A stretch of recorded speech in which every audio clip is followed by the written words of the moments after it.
G'day, Tom here, legacytoolworks. Just a quick update, guys. Essentially what's going on with the channel. Of course, life being as busy as it is, I'll try and find time to upload when I can, but thought I'd keep you guys in the loop today. So what's happening is I'm currently in the middle of doing my first stainless steel project.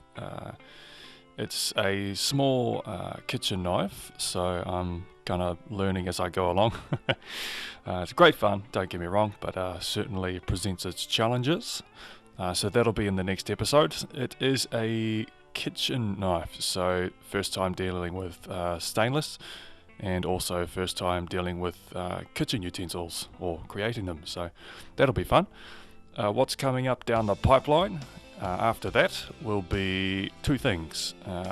First, well, in no particular order, let's just say, will be a challenge that someone sent me online. One of my subscribers and commenters,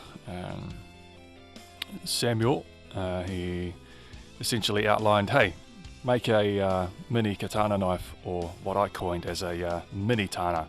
So it won't be, layered steel or anything like that fancy like the real katana, but it will be a good opportunity to practice more blade types and geometry, getting a different style of bevel, and working with something I've never endeavored to do before. So that'll be great. And another thing was a challenge from a personal friend of mine, Matt Hill, that's appeared on various podcasts throughout Legacy Toolworks, as you can see in the previous podcast videos.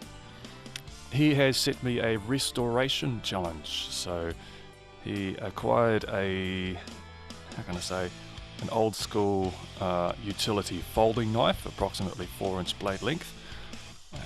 I'm not sure what kind of steel it is.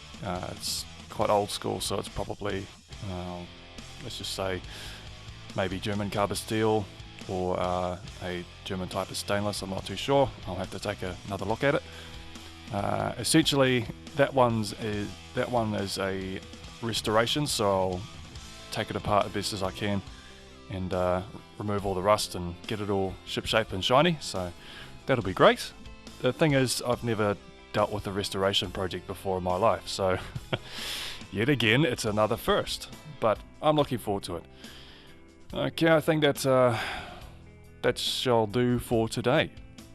Alrighty, wherever you're going, whatever you're doing, wherever you are, I bid you a fair day, and as always, keep creating, and I shall see you in the next episode.